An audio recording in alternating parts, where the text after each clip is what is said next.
July August শেষ হয়ে চলছে সেপ্টেম্বর।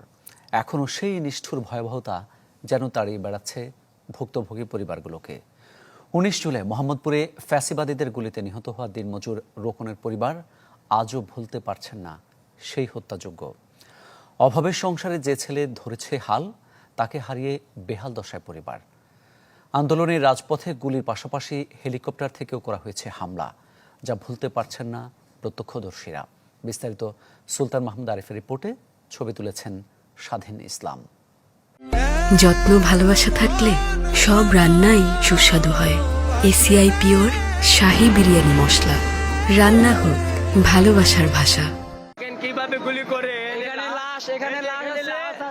খাটিয়ায় ২৩ বছরের শাহরিয়ার হোসেন রোকনের মরদেহ গেল ১৯ জুলাই ফ্যাসিবাদীদের গুলিতে নিহতের পর জানাজা পড়াতে গিয়ে এমন ভীতিকর অবস্থায় পড়েন স্বজন ও স্থানীয়রা। রাজধানীর চকবাজার থেকে পাইকারিতে বিভিন্ন পণ্য কিনে খুচরা দোকানে বিক্রি করতেন রোকন। ওই দিন কাজ শেষে ফিরছিলেন মোহাম্মদপুর পশ্চিম কাটাসুরের ভাড়া বাসায়, কিন্তু বাসার কাছাকাছি পৌঁছাতেই গুলি লাগে তার শরীরে। মাটিতে লুটিয়ে পড়েন তিনি। চোখে মুখে ছিল বাঁচার আকুতি, কিন্তু হাসপাতালে নেওয়ার আগেই মারা যান টকবগে ওই যুবক। আমার বাবা মরণের সময় কি জানি আমারে কইতে চাইছে। সেদিনের কথা বলতে গিয়ে ছেলে রক্তে ভেজা কাপড় হাতে নিয়ে কান্নায় ভেঙে পড়েন মা।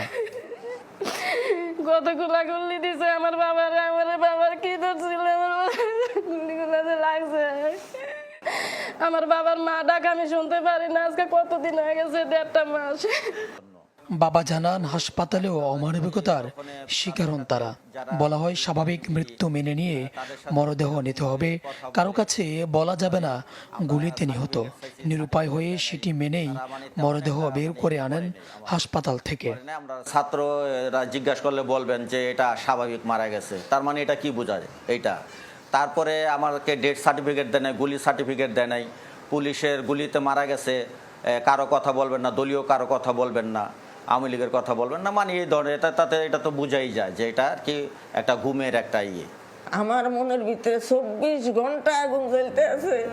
জীবন সায়ান্নে এসে প্রিয় নাতির এমন নির্মম মৃত্যু দেখে হতবিহ্বল হয়ে গেছেন দাদি। স্বজনরা জানান পরিবারটির একমাত্র উপার্জনক্ষম ব্যক্তি ছিলেন রোকন। তাকে হারিয়ে অকুল পাথারে পড়েছে গোটা পরিবার। আল্লাহর কাছে নামাজ পড়িয়া কই যে আল্লাহ যে আমার পুতের মুখ খালি করছে, আমার বোর মুখ খালি করছে, আমার সামনের থেকে আমার নাতি নিছে, তাদের বাবা মার বুকও যেমন আল্লাহ এইভাবেই খালি করে। শুধু একটা নজর ওর বুকের কাপড়টা সরাই দেখছি, বাবাই আমার পুরা যাত্রা হয়ে গেছে।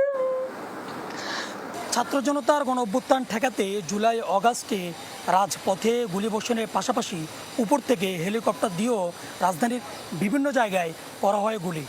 বিশেষ করে মোহাম্মদপুরের এই এলাকাতে বাসাবাড়িতে যারা ছিলেন তারাও ছিলেন না নিরাপদ। ৫ মিনিটের ভিতরে মনে হয় কমসে কম 10টা হেলিকপ্টার আসছে।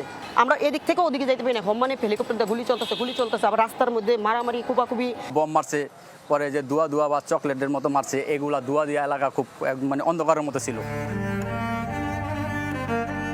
এমন পৈশাচিক হত্যাকাণ্ডে জড়িতরা যেন কেউ ছাড় না পায়, সেই দাবি তাদের। সুলতান মাহমুদ আরিফ, চ্যানেল 24, ঢাকা।